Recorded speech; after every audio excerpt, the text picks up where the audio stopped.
নমস্কাৰ মৰমৰ শিক্ষাৰ্থীসকল, মই প্ৰণৱে ইউটিউব চেনেল E4 এডুকেশ্যনৰ অন্য এটা ভিডিঅ'লৈ তোমালোক সকলোকে স্বাগতম জনাইছোঁ। মৰমৰ শিক্ষাৰ্থীসকল, আজি মই লৈ আহিছোঁ তোমালোকৰ মাজলৈ হায়াৰ ছেকেণ্ডাৰী ফাৰ্ষ্ট ইয়াৰৰ বিহু নামৰ ছাবজেক্টটোৰ বা বিষয়টোৰ প্ৰথম অধ্যায় বিহুৰ উৎপত্তি আৰু ক্ৰমবিকাশ। এই ইউনিটটোৰ যিখন প্ৰশ্নমালা আছে সেই প্ৰশ্নমালাৰ কুৱেশ্যনৰ এনসাৰখিনি। তেতিয়াহ'লে আসুন পলম নকৰি আজিৰ ভিডিঅ'টো আৰম্ভ কৰোঁ। আৰু তাৰ আগতে তোমালোকলৈ এটা অনুৰোধ, মোৰ চেনেলটো যদিহে ছাবস্ক্ৰাইব কৰা নাই তেতিয়াহ'লে ছাবস্ক্ৰাইব কৰি দিবা আৰু কাষতে থকা বেল আইকনটো প্ৰেছ কৰি দিবা। মই দিয়া এনেকুৱা ধৰণৰ শিক্ষামূলক ভিডিঅ'সমূহ বা বিভিন্ন প্ৰশ্নৰ উত্তৰসমূহ নিয়মিতভাৱে পাই থাকিবলৈ। ইয়াৰ উপৰি যদি তোমালোকে আমাৰ এই ইউটিউব চেনেলটোৰ হোৱাটছএপ গ্ৰুপত জইন হ'ব বিচাৰা তেতিয়াহ'লে মই ডেছক্ৰিপশ্যনত লিংক দিছোঁ, তাত গৈ তোমালোকে জইন হৈ নিজৰ প্ৰশ্নসমূহ মোক দিব পাৰিবা।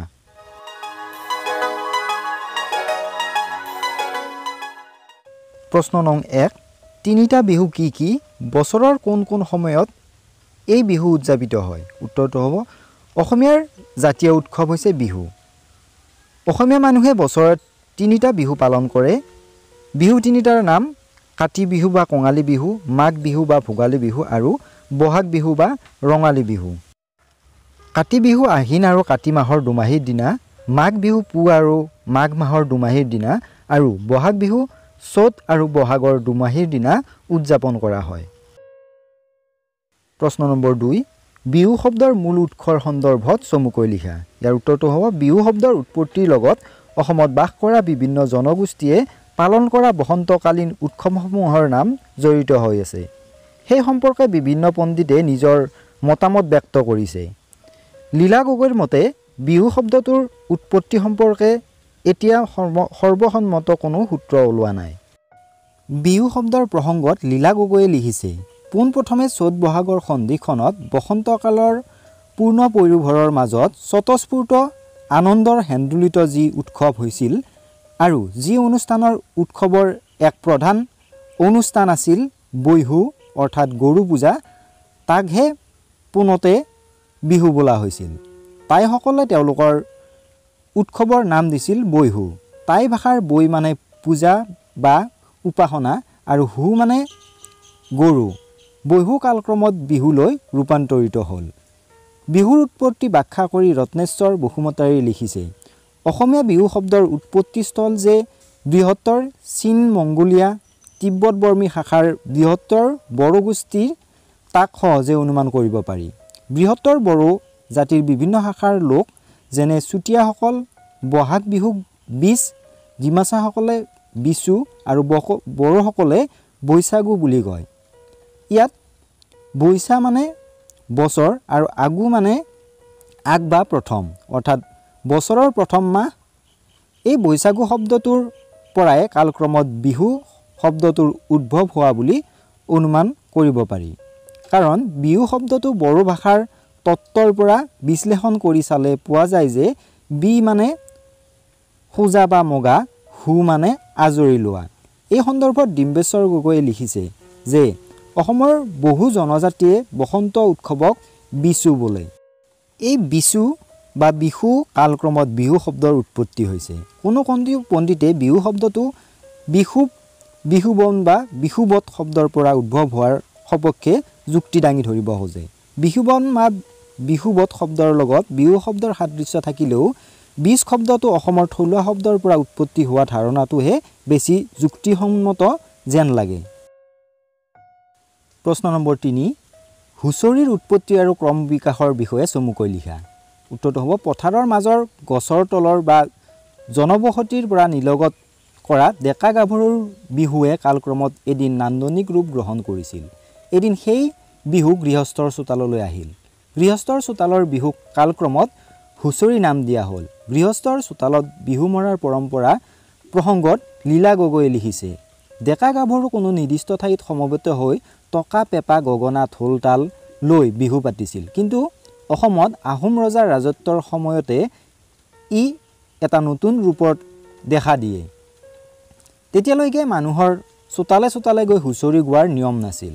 হুঁচৰি দলে আলি বাটেদি ঢোল পেঁপা বজাই গৈছিল আৰু ঘৰৰ গৃহস্থই পদূলিৰ মূৰলৈ গৈ মাননি দি সেৱা কৰিছিল আৰু ৰাইজে আশীৰ্বাদ দিছিল। সেই নিয়ম উত্তৰ ব্ৰহ্ম দক্ষিণ চীনৰ অংশ বিশেষত আজিও চলি আছে। তাৰ পিছত হয়তো সামন্তযুগীয়া মনোভাৱেৰে কোনোবাই ৰজাৰ ৰাজকাৰেঙলৈ লৈ হুঁচৰি গাই শুভেচ্ছা জনোৱাৰ নিয়ম উলিয়ালে।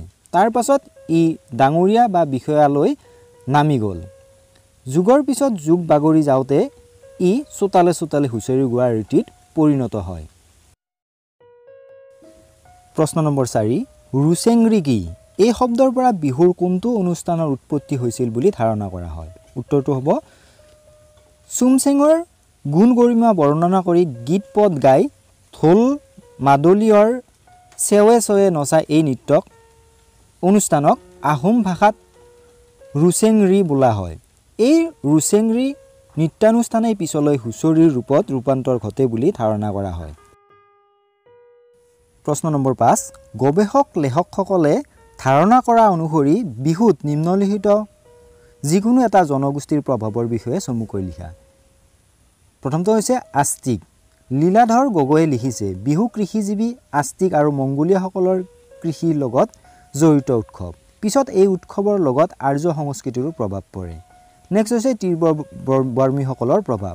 বিহু উৎপত্তি ব্যাখ্যা কৰি ৰত্নেশ্বৰ বসুমতাৰীয়ে লিখিছে অসমীয়া বিহু শব্দৰ উৎপত্তিস্থল যে বৃহত্তৰ চীন মংগোলীয়া তিব্বত বৰ্মী শাখাৰ বৃহত্তৰ বড়ো গোষ্ঠীৰ তাক সহজে অনুমান কৰিব পাৰি।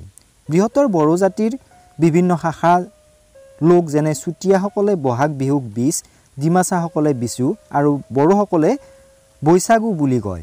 ইয়াত বৈশা মানে বছৰ আৰু আগু মানে হ'ল আগ বা প্ৰথম, অৰ্থাৎ বছৰৰ প্ৰথম মাহ। এই বৈশাগু শব্দটোৰ পৰাই কালক্ৰমত বিহু শব্দটোৰ উদ্ভৱ হোৱা বুলি অনুমান কৰিব পাৰি। নেক্সট হৈছে টাই আহোমসকলৰ প্ৰভাৱ। বিহু শব্দৰ প্ৰসংগত লীলা গগৈ লিখিছে পোনপ্ৰথমে চ'ত বহাগৰ সন্ধিখনত বসন্তকালৰ পূৰ্বপৰিভৰৰ মাজত স্বতঃস্ফূৰ্ত আনন্দৰ হেন্দোলিত যি উৎসৱ হৈছিল আৰু যি অনুষ্ঠানৰ উৎসৱৰ এক প্ৰধান অনুষ্ঠান হৈছিল বৈহু অৰ্থাৎ গৰু পূজা, তাকে পোনতে বিহু বোলা হৈছিল। টাইসকলে তেওঁলোকৰ উৎসৱৰ নাম দিছিল বৈহু। টাই ভাষাত বৈ মানে পূজা বা উপাসনা আৰু হু মানে গৰু। বৈহু কালক্ৰমত বিহুলৈ ৰূপান্তৰিত হ'ল। নেক্সট হৈছে আৰ্য আৰু দ্ৰাবিড়সকলৰ প্ৰভাৱ। বিহু কৃষিজীৱী আস্তিক আৰু মংগোলীয়সকলৰ কৃষিৰ লগত জড়িত উৎসৱ। পিছত এই উৎসৱৰ লগত আৰ্য সংস্কৃতিৰো প্ৰভাৱ পৰে। আস্তিকসকলৰ পিছত বড়ো, চুতীয়া, বৰাহী, মৰাণ আদিৰ পূৰ্বপুৰুষ কিৰাত মংগোলীয়সকলৰ এটা ঠাল সম্ভৱত খ্ৰীষ্টপূৰ্ব 3000 পৰা 2000 চনৰ ভিতৰত অসমত সোমাহি তেওঁলোকে এই বিহু কৃষিৰ লগত সম্পৰ্ক ৰাখি পালন কৰিছিল। প্ৰশ্ন নম্বৰ 6, বিহুৰ কলা কৃষ্টিয়ে প্ৰথমে কোন আহোম স্বৰ্গদেউৰ দিনত ৰাজমৰ্যাদা লাভ কৰিছিল? এই বিষয়ে চমুকৈ লিখা। উত্তৰটো হ'ব বিহু কলা কৃষ্টিয়ে প্ৰথমে আহোম স্বৰ্গদেউ ৰুদ্ৰসিংহৰ দিনত ৰাজমৰ্যাদা লাভ কৰিছিল। এইগৰাকী মহান স্বৰ্গদেউৰ দিনতে পথাৰৰ বিহুক ৰংঘৰৰ বাকৰিলৈ আনে আৰু অংশগ্ৰহণকাৰী হুঁচৰি দলক পুৰস্কাৰ দিয়াৰ ব্যৱস্থা কৰে। এইজনা স্বৰ্গদেৱে বিহুৰ দিনা হুঁচৰি দলৰ সন্মুখত মূৰ দোৱাই আশীৰ্বাদ লোৱাৰ ৰীতি প্ৰৱৰ্তন কৰি ৰজাতকৈ যে ৰাইজ ডাঙৰ প্ৰতিপন্ন কৰে। কেৱল বিহু বুলিয়েই নহয়, এইগৰাকী স্বৰ্গদেউৰ ৰাজত্বকালত অসমলৈ পশ্চিমৰ পৰা কলা সংস্কৃতিৰ এটা বিৰাট ঢৌ বাগৰি আহে। শিল্প, সংগীত, নৃত্য, চিত্ৰাংকন, স্থাপত্য আৰু লগতে আন নানা কামত যোগ দিবৰ বাবে ভাৰতৰ অন্য ৰাজ্যৰ নানা ঠাইৰ পাৰদৰ্শী মানুহ বংগৰ মাজেদি আহি ৰাজধানী ৰংপুৰত উপস্থিত হৈছিল। স্বৰ্গদেৱে ৰংপুৰতে যেন অসমৰ এটা নতুন যুগৰ সূচনা কৰিলে।